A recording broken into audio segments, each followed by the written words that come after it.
तो आज हम बात करेंगे बेस्ट रिवीजन मेथड के बारे में, ठीक है। तो आज मैं आपको जो एक तरीका बताऊंगा गाइस, तो अगर आप इसको अपनी प्रिपरेशन में इंप्लीमेंट करेंगे तो आपको सिर्फ एक हफ्ते में रिजल्ट दिखने लगेगा, ठीक है।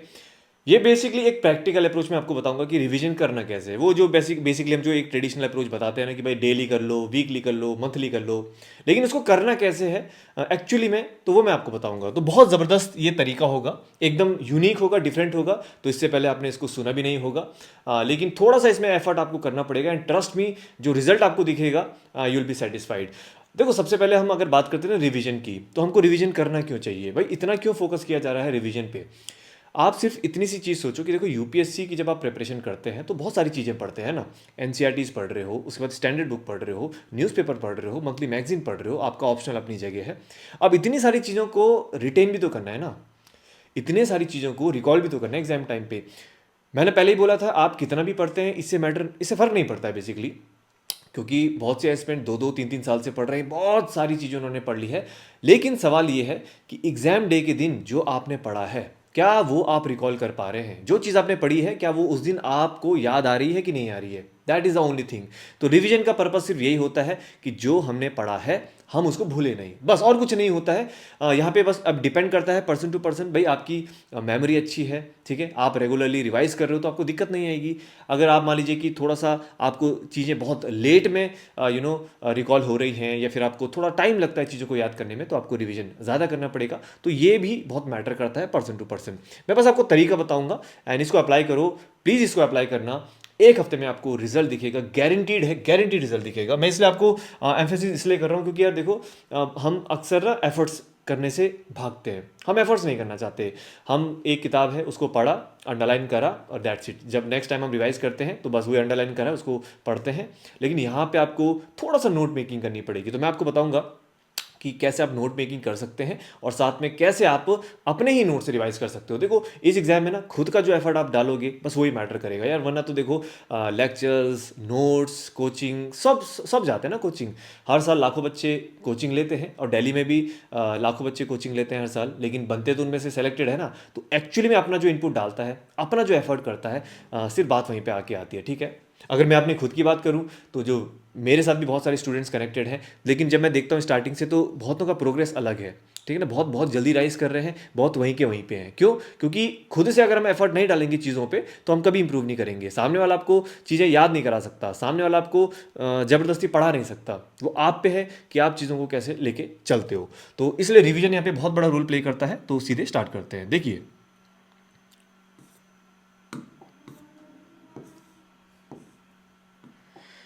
देखो, एक जो ट्रेडिशनल अप्रोच होती है कि भाई ठीक है, आपको डेली, वीकली और मंथली करना है, वो सिंपल है। अब उसको करना कैसे मैं वो बताऊंगा। तो पहले तो एक चीज़ आपको, एक सिंपल सा जो एक कह सकते हो मैक्रो जो हमारा प्लान होता है रिवीजन का, वो होता है डेली, फिर उसके बाद वीकली और उसके बाद मंथली, ठीक है। अब पहले ऐसा क्यों करना है, इसका सिंपल सा रीज़न ये होता है, एक हमारा रूटीन बन जाता है रिवीजन का कि भाई ठीक है, डेली पूरे दिन भर में जो आपने पढ़ा है तो आप या तो रात को सोने से पहले उसको रिवाइज कर दो, रात को नहीं करते हो तो अगले दिन उठने के बाद रिवाइज कर दो। हफ्ते भर में जो आपने पढ़ा है तो ठीक है, एक दिन आप आधा दिन निकाल के पूरा उसको रिवाइज कर लो, और मंथली है कि महीने के एंड में जो भी आपने महीने भर में पढ़ा है 2-3 दिन रिवाइज कर लो। ये तो हो गया बेसिक अप्रोच। लेकिन करना कैसे है, ठीक है, एक्चुअली में मैथड क्या है, वो ट्रिक क्या है, ठीक है, व्हाट इज़ द वे, ठीक है। तो यहां पे मैं आपको बोलूंगा कि यहां पे आपने स्टार्ट करना है नोट मेकिंग।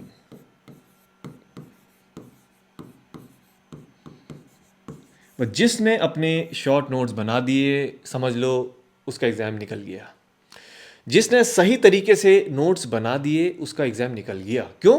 क्योंकि इतनी सारी चीजों को आप जब अपने हिसाब से नोट डाउन करोगे तो यू नो कि आपकी जो वीकनेस थी आपने उनको पेपर में लिख दिया। अब आपको बस अपनी वीकनेस पे फोकस करना है। अब मैं इसको समझाता हूं। देखिए, मैं ये कहता हूं कि जब भी आप कोई किताब पढ़ते हो, ठीक है, जब भी आप कोई किताब पढ़ते हो उसमें 3 तरह की चीज़ें होती हैं, ठीक है। तो जब भी आप कोई किताब पढ़ते हो, चाहे आप मैगजीन पढ़ रहे हो, चाहे न्यूज़पेपर पढ़ रहे हो, चाहे आप कोई भी किताब पढ़ते हो, बेसिक हो, एडवांस्ड हो, कोई भी हो, उसमें 3 तरह की चीज़ें होती हैं। पहली होती है फैक्चुअल, ठीक है।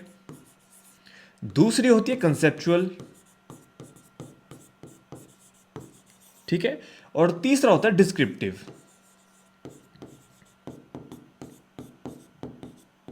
ठीक। अगर मैं बात करूं कि आपको जब नोट्स बनाने हैं तो किस में कितना टाइम देना चाहिए वैसे आपको, ठीक है। देखो जहां पे जो ज़्यादातर जो हम चीज़ें लिखते हैं ना नोट्स में, तो ये होता है फैक्चुअल। ज़्यादातर चीज़ें लिखते हैं हम नोट्स में फैक्चुअल, क्योंकि फैक्चुअल चीज़ें वो होती हैं ना ही आपने इनको समझना है ना इनमें कुछ कंसेप्ट होता है। भाई जितनी बार आप इसको पढ़ोगे उतनी ज़्यादा बार आपको याद होगा। सिंपल। अगर मैं एग्जांपल लेता हूँ लक्ष्मीकांत जैसी किताब की, बहुत फैक्चुअल चीज़ें हैं इस किताब में। अब ऐसा नहीं है कि बहुत से स्टूडेंट सोचते हैं कि भाई पहली बार मैंने किताब को पढ़ लिया लेकिन याद हो ही नहीं रहा है। होगा कैसे यार, इतनी सारी चीज़ें याद, हज़ारों इन्फॉर्मेशन है उसमें, तो एक बारी में आप याद नहीं कर पाओगे उस किताब को। जब आप मल्टीपल रीडिंग करोगे तो आपको याद करने की ज़रूरत भी नहीं पड़ेगी, वो अपने आप याद होती जाएंगी। तो सबसे इंपॉर्टेंट है कि फैक्चुअल चीज़ है जो कि आपको ज़्यादातर नोट डाउन करनी पड़ सकती है। कंसेप्चुअल चीज़ में क्या होता है ना कि 50%। देखो बहुत से कंसेप्ट ऐसे होते हैं, जैसे आप अगर आपने एनसीईआरटी पढ़ी, भाई आपने फेडरलिज्म समझ लिया, सेक्युलरिज्म का मतलब समझ लिया, जो हमारे फंडामेंटल राइट्स होते हैं उनका क्या ऑब्जेक्टिव है, उनका एम क्या है, होते क्या है वो, और डीपीएसपी क्या होते हैं, भाई आपने ये पढ़ लिया समझ लिया, अब इनको थोड़ी आप नोट डाउन करोगे, है ना। तो और बहुत सारी ऐसी चीज़ें होती हैं जो कि शायद आपको नोट डाउन करनी पड़ सकती है। बहुत सारे ऐसे कंसेप्ट होते हैं, है ना। अब बात करते हैं डिस्क्रिप्टिव में। देखो डिस्क्रिप्टिव में क्या होता है, डिपेंड करता है, आप इसमें वन वर्ड के तौर पे चीज़ों को नोट डाउन कर सकते हो। 25% मैं मानता हूँ कि जैसे कि एग्जांपल के तौर पे, जैसे आप देखते हैं कॉन्स्टिट्यूशनल बॉडीज़ हो गई है, ठीक है। अब कॉन्स्टिट्यूशनल बॉडीज़ में क्या होता है, अगर आप बात करते हैं उनके आर्टिकल्स, तो फैक्चुअल है, एकदम से याद नहीं होगा, आप उसको नोट डाउन कर सकते हो। कंसेप्चुअल में ज़्यादा कुछ ट्रिक्स नहीं होते हैं। डिस्क्रिप्टिव में बात करते हैं उनकी पावर्स, उनके रोल्स, रिस्पॉन्सिबिलिटीज़। अब इनको थोड़ी आप नोट डाउन करोगे, भाई उनका आपने कीवर्ड लिखना है। जैसे अगर प्रेसिडेंट की बात करते हैं, हमने देखा कि प्रेसिडेंट के जो पावर्स हैं, जैसे हमने कहा कि भाई फाइनेंशियल पावर्स हो गए, मिलिट्री पावर्स हो गए, तो एक एक कीवर्ड है और उसके अंदर एक दो कीवर्ड आप लिख सकते हो, जिससे कि आपको पूरा जो चैप्टर उसकी समरी आपको मिल जाएगी। तो इस वे में आप नोट्स लिख सकते हो, बना सकते हो। अभी मैं और एक जो अभी मेन चीज़ है मैं अभी बताऊंगा, तो प्लीज़ ध्यान से सुनते रहिए जो चीज़ मैं आपको समझाना चाह रहा हूँ, ठीक है। अब यही होता है कि जब आप नोट्स बनाते हैं तो सबसे ज़्यादा उसमें फैक्चुअल चीज़ें होती हैं, ठीक है। और जो कंसेप्चुअल चीज़ होती है, जो कंसेप्ट आपको बहुत परेशान करते हैं, आप उनको अपनी लैंग्वेज में लिख सकते हो और लिखना भी चाहिए, ठीक है। और फिर बाद में आते हैं डिस्क्रिप्टिव। ये बहुत वेरी करता है भाई, अगर आपने कोई चीज़ पढ़ी है, उसकी समराइज फॉर्म में आपने चीज़ों को पढ़ा है, तो अपने एक एक दो दो वर्ड में आप उसको लिख सकते हो नोट्स में, अपने नोट्स में, ठीक है। मैं आपको यहाँ पे बताऊंगा कि डेली नोट्स आपने कैसे बनाने हैं और क्यों बनाने चाहिए, ठीक है। तो ये हो गया भाई एक सिंपल सा तरीका। अब आती है सबसे इंपॉर्टेंट चीज़ कि आपको डेली बेस पे क्या करना चाहिए, ठीक है। मैं आपको बताता हूँ। देखो दो चीज़ें हो गई हैं एवरीडे। एक जो आपको करना चाहिए, आपको दो पेपर रेडी रखने चाहिए, ठीक। एक हो गया आपका करंट के लिए, ठीक, और दूसरा हो गया स्टैटिक के लिए। यानी कि जो भी आप करंट में पढ़ते हो, अब देखो यहाँ पे बहुत समझने वाली बात है। फॉर एग्जाम्पल जैसे कि ये है मेरा A4 साइज पेपर, आपने नोट्स बनाने A4 में, ठीक है। मार्जिन हमेशा, ठीक है, और पेज नंबर और जो भी आपका डे है, टॉपिक है, जो भी है, तो यहाँ पे आपने नोट्स बनाने हैं। सिंपल सी एक मैं बात बताता हूँ कैसे आपने नोट्स बनाने हैं। अगर आप जो भी पढ़ते हो, जो भी पढ़ते हो, ठीक है, चाहे आप ऑनलाइन पढ़ रहे हो, ऑफलाइन पढ़, कुछ भी पढ़ रहे हो, मान लीजिए आपने न्यूज़पेपर पढ़ा, ठीक है, आपने न्यूज़पेपर पढ़ा, न्यूज़पेपर में आपने एक दो तीन चार आर्टिकल्स पढ़े, एडिटोरियल पढ़ लिए, कुछ अच्छे आर्टिकल्स थे, आपको अच्छे लगे। अब उसका जो एक की पॉइंट होगा ना, जो उसका क्रक्स होगा, ठीक है, मान लीजिए कोई टेक्नोलॉजी से रिगार्डिंग कोई भी नई टेक्नोलॉजी का जिक्र किया गया है, मान लीजिए कोई करंट न्यूज़ में कोई आर्टिकल मैंशनड है, कुछ भी जो आपको लगता है कि भाई दिस इज़ यूपीएससी रेलेवेंट, आप कर दो उसको नोट डाउन। बस एक दो लाइन में उसको नोट डाउन कर दो। अब इससे क्या होगा, अब आपको रिवाइज करना है तो आपको न्यूज़पेपर नहीं पढ़ना पड़ेगा, ठीक है ना। बहुत से स्टूडेंट क्या करते हैं, न्यूज़पेपर रिवाइज कर रहे होते हैं, नहीं करना आपको न्यूज़पेपर। भाई एक बार आपने पढ़ लिया, उसका जो क्रक्स है आपने नोट डाउन कर लिया, दैट इज इट, ठीक है।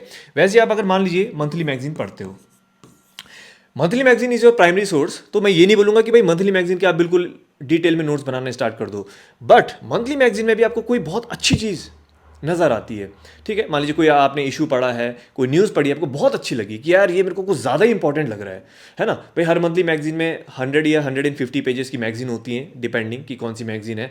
उन 100 में से 25 पन्ने होते हैं जो बहुत ज़्यादा इंपॉर्टेंट होते हैं। अब वो आपको कैसे पता चलेंगे, कितने आपने PYQ करे हैं, कितना आपको सिलेबस की अंडरस्टैंडिंग है, एंड कितना आपको इश्यूज़ की अंडरस्टैंडिंग है कि भाई यूपीएससी रिलेवेंट कौन सा ज़्यादा है, यूपीएससी किसको टारगेट करता है, तो आप उनको नोट डाउन कर सकते हो। अब ऑब्वियसली एक दिन में पूरी मंथली मैगजीन तो पढ़ोगी नहीं, मुश्किल से 4-5 पन्ने पढ़े आपने, तो उसमें जो आपको काम का लगा लिख दो।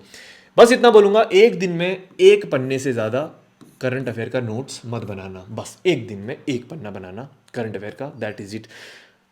ज़बरदस्त बात ये होगी, अभी मैं बताता हूँ, ठीक है। ये आपका एक पन्ना बन गया। फॉर एग्जाम्पल, जो आपने पूरे दिन में करंट अफेयर पढ़ा था, आपने अपने एक एक लाइन में, दो दो लाइन में फैक्चुअल चीज़ें सारी नोट डाउन कर दी। कंसेप्चुअल जो आपको समझ में नहीं आई वो आपने नोट डाउन कर दी। समझने के बाद डिस्क्रिप्टिव में अगर कुछ अच्छे लगे, दो चार पॉइंट्स एग्जाम्पल के तौर पर, डिस्क्रिप्टिव में कैसे आपको मैं समझाता हूँ। देखिए, हमने कहा भाई इकोनॉमिक रिफॉर्म आया था 1991 में, ठीक। अब अगर आप इसके एनसीईआरटी का चैप्टर पढ़ोगे या यूट्यूब में लेक्चर्स देखोगे, बहुत बड़े बड़े लेक्चर्स हैं, टाइम नहीं है हमारे पास उतना रिवाइज करने को। भाई इकोनॉमिक रिफॉर्म लाने की क्या ज़रूरत थी? बीओपी क्राइसिस, ठीक, फिजिकल डेफिसिट बढ़ रहा था, इन्फ्लेशन, गल्फ वॉर, और उसके बाद जो हमारे इंडस्ट्रियल सेक्टर है वो थोड़ा लड़खड़ा रहा था। बस ये हो गया 4-5 पॉइंट्स, और आपका इकोनॉमिक रिफॉर्म्स का जो क्रक्स है वो आपने लिख दिया। इस वे में आपने चीज़ों को नोट डाउन करना है, स्पेशली जो डिस्क्रिप्टिव वाली चीज़ें होती हैं, ठीक है। तो पूरा यार लिखने की ज़रूरत थोड़ी है कि हाँ भाई जो बीओपी क्राइसिस है उस टाइम पे आया था, फिर ऐसा हुआ था, पूरी वहाँ पे आपने स्टोरी नहीं लिखनी है, टू द पॉइंट चीज़ों को लिखना है, दैट्स इट। स्टैटिक की बात करता हूँ। स्टार्टिंग में मान लीजिए आप कुछ भी, कोई भी सब्जेक्ट पढ़ रहे हैं, पॉलिटी, इकोनॉमी, जो भी आप पढ़ रहे हो, एनसीईआरटी पढ़ रहे हो, कुछ भी पढ़ रहे हो, मैंने क्या कहा, आपने एनसीईआरटी जैसे पढ़ते हो तो उसमें क्या है, फैक्चुअली चीज़ें तो होती है ज़्यादा, जो हम भूल जाते हैं, जो एग्जाम में आती है। बाकी डिस्क्रिप्टिव तो यार आप इधर उधर पढ़ ही रहे हो, तो वो तो वैसे ही कवर हो रहा है, और प्रिलिम्स में आनी नहीं वो चीज़ें, तो क्यों आपने फालतू उसको नोट मेकिंग करना है उस चीज़ का, है ना। स्टैटिक में मान लीजिए आपने पॉलिटी पढ़ी, ठीक, पॉलिटी में आपने, ठीक है, आपने एक दो चैप्टर पढ़े। अगर कोई भी एक दो जो चैप्टर होते हैं उनका एक क्रक्स होता है, कोई भी जो डेफिनेशन है, जो थीम है, जो कीवर्ड है, वो उसको आपने समझ लिया तो अच्छी बात है। अगर आपको लगता है कि यार ये कोई भी डेफिनेशन को समझने में थोड़ी दिक्कत आ रही है, ये तो हो गया आपका करंट वाला, ठीक है। मैं थोड़ा कट कर देता हूँ, है ना, थोड़ा सा आप और अच्छे से समझ पाएंगे। तो ठीक है, ये तो आपका करंट था, और ये था आपका स्टैटिक।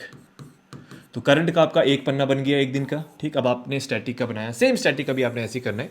स्टैटिक में कोई लिमिट नहीं है कि कितने पन्ने में आपने बनाने हैं दिन के, मतलब कितने नोट्स आप बनाना चाहो, लेकिन मैं बोलूँगा कि 2 से ज़्यादा मत करना, क्योंकि यहाँ पे आप एक डिटेल नोट्स नहीं बना रहे हो। ये वो नोट्स हैं जो कि आपको एग्जाम से पहले हेल्प करेंगे, ठीक है। भाई आपका टारगेट होना चाहिए कि 2 पेजेस, बस 2 पेजेस से ज़्यादा नहीं बनने चाहिए। 2 पेजेस का मतलब है आगे पीछे हटा के मैं बोल रहा हूँ, यानी कि अगर आगे पीछे, मतलब एक पेज आगे पीछे मिला के हो गया, तो टोटल 4 साइड्स, यानी कि, है ना, 4 sides 2 pages. I hope you are getting me. तो मार्जिन आपने खींच लिया। मान लीजिए आप पॉलिटी का कोई भी चैप्टर पढ़ रहे हो, ठीक है, आपने कोई भी चैप्टर आप पढ़ रहे हो, तो आपने देखा कि भाई कोई फैक्चुअल चीज़ है जो मेरे को बार बार मैं भूल रहा हूँ, आर्टिकल भूल रहा हूँ, अमेंडमेंट भूल रहा हूँ, नोट डाउन कर दो उसको, एनसीईआरटी है कुछ भी है। फिर आपने देखो कोई कंसेप्ट आ गया है, डायर की आ गया, जैसे भाई डायर की है तो अच्छा कंसेप्ट है, बार बार कंफ्यूज हो जाता हूँ मैं, भाई इसको नोट डाउन कर दो, क्या होता है डायर की, एक दो शब्दों में। फिर आपने मान लीजिए देखा, जैसे कोई भी आपने जैसे डिस्क्रिप्टिव आपने देखा, मान लीजिए कोई एक पर्टिकुलर कॉन्स्टिट्यूशनल बॉडी है, उनकी पावर्स क्या हैं, एक दो या दो तीन आपने कीवर्ड लिख दिए जिससे कि आप पूरी पावर्स को उनके एक्सप्लेन कर सकते हो, वो आपने लिख दिया, ख़त्म। तो आपकी शॉर्ट नोट्स रेडी हो गए।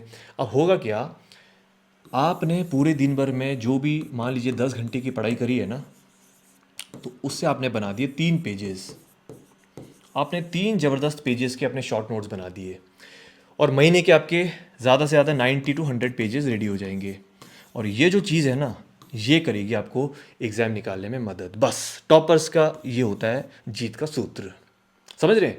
प्रीलिम से पहले आपके पास नहीं है भाई टाइम, कितनी किताबें आप पढ़ोगे 2-3 दिन पहले, पूरी लक्ष्मीकांत कैसे रिवाइज करोगे आप? पूरी लक्ष्मीकांत में बहुत सारी तो ऐसी चीज़ें होंगी ना जो आपको याद हैं, जो पता होंगी। Not just I am talking about Laxmikant, मैं एक जस्ट एग्जांपल के तौर पे एक किताब को ले रहा हूँ, ऐसा सब किताब में होता है। भाई 50-60% आपको पता है, क्यों आप उसको बार बार पढ़ रहे हो? जब आपको पता है सुप्रीम कोर्ट जो रिट्स इशू करता है, आपको रटे हैं, याद है रिट्स, तो क्यों उनको बार बार पढ़ रहे हो? Why are you wasting your time? जो चीज़ भूल रहे हो, जो चीज़ थोड़ी आपको कंफ्यूज कर रही है, जो चीज़ थोड़ी कॉम्प्लिकेटेड है, उनको तो आप बार बार पढ़ोगे ना। सिंपल से फंडा है। तो आपके ये जो 100 पेजेस बने हैं ना, ये वो चीज़ें हैं जो आपको बार बार परेशान करती हैं ड्यूरिंग योर प्रिपरेशन। और आपके यार एक महीने में सोचो 100 पन्ने रेडी हो गए, खुद के सेल्फ नोट्स, खुद के सेल्फ नोट्स। यहाँ पे एक और चीज़ बोलूँगा कि जो सब्जेक्ट वाइज आप बना सकते हो, कि जैसे पॉलिटी पढ़ रहे हो तो पॉलिटी के अपना A4 में आपने बनाना स्टार्ट कर दिया, इकोनॉमी जब पढ़ोगे तो उसको अलग बना सकते हो, तो आपके सब्जेक्ट वाइज नोट्स भी रेडी हो जाएंगे। और जब आप मेंस की तैयारी करोगे तो आपके सब्जेक्ट वाइज नोट्स हैं तो तबाही मच जाएगी, ट्रस्ट मी। 5 महीने में आपके 500 नोट्स हो जाएंगे, कोई बड़ी बात नहीं है भाई, आपने इतने घंटों पढ़ा है। तो अगर हर दिन कोई 10 घंटे पढ़ रहा है तो 5 महीने में कितना, मतलब आपका 300 1500 में, यार 1500 के आपने 500 नोट्स बनाए हैं तो बात ही अलग हो जाएगी, है ना। और कोई साल भर तैयारी करे तो 1000 पन्ने के दमदार नोट्स बन जाएंगे।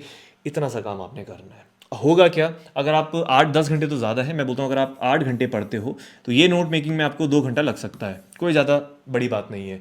लेकिन ये जो 2 घंटे के जो आपके नोट्स बने हैं ना, इनको रिवाइज करने में आपको मात्र 1 घंटा लगेगा, और 1 घंटे में आप 8 घंटे की ज़बरदस्त रिवीजन कर पाओगे। और ये चीज़ जो मैंने बताई है, अगर आप में से किसी ने इस पूरी चीज़ को अप्लाई कर दिया ना अपनी प्रिपरेशन में, मैं गारंटी के साथ बोलता हूँ कि भैया आपका एग्ज़ाम नहीं रुकेगा। गारंटी के साथ बोलता हूँ। पहले एग्ज़ाम के बाद आके ये चीज़ देख लेना, ठीक है। ये चीज़ अभी किसी ने नहीं बताई होगी आज तक आपको, but this thing works. But simple सा डिफरेंस ये है कि इस चीज़ को करने में लगता है एफर्ट। जो रेगुलरली पढ़ रहा है, पहली बात तो वही कर पाएगा ये। जिसका टाइम डेली बेसिस पे 8 घंटे उससे ज़्यादा है, वही इस चीज़ को फॉलो कर पाएगा। जो थोड़ा मोटिवेटेड है, डेडिकेटेड है, कंसिस्टेंट है, वही इंसान इस चीज़ को कर पाएगा, ठीक है। तो ये है आपकी रिवीजन की टेक्निक, बहुत ज़बरदस्त है। मेरे बहुत से स्टूडेंट्स इसको फॉलो करते हैं एंड उनका बहुत ज़बरदस्त उनका प्रोग्रेस मैंने देखा है, इसलिए मैं आप लोगों को बता रहा हूँ। मैं ऐसे नहीं बोल रहा हूँ कि हाँ भाई ये ऐसा वर्क कर जाएगा, इट विल वर्क।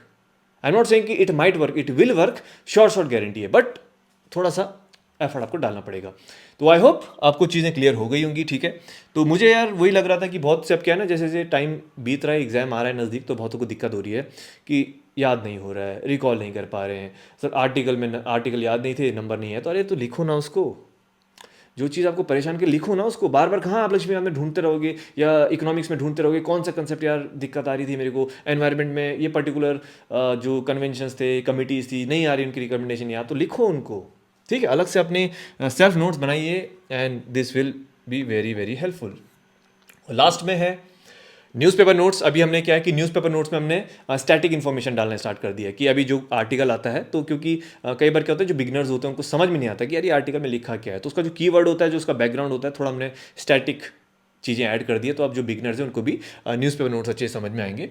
तो ये है लिंक, ये है। तो अगर आप टेलीग्राम ग्रुप में जाओगे तो ये यूज़र नेम आप सर्च कर सकते हो, ठीक है। तो this is the user name IAS IPS_preparation। Description पे भी लिंक मिल जाएगा। ये मेरा मेन टेलीग्राम चैनल है, तो जब मैं 2024 का बैच लाऊंगा तो आपको यहाँ पर इन्फॉर्मेशन अच्छे से मिल जाएगी। और बाकी ये मेरा टेलीग्राम का भी यूज़र नेम है, और ट्विटर की भी यही है, और इंस्टाग्राम का भी यही है, ठीक है। तो that's all from my side guys. I hope इस वीडियो से आपको बहुत कुछ सीखने को मिला होगा। तो अब ऐसे ही मैं थोड़े से और अच्छे अच्छे वीडियोस लाऊंगा, तो कमेंट्स करके ज़रूर बताइएगा कि आप में से किसने इसको डिटेल में देखा है। अगर आप इसको फॉलो करते हैं तो बाद में मुझे बता सकते हैं कि आपको क्या चेंजेस देखने को मिले, ठीक है। So that's all from my side. So thank you so much and have a good day.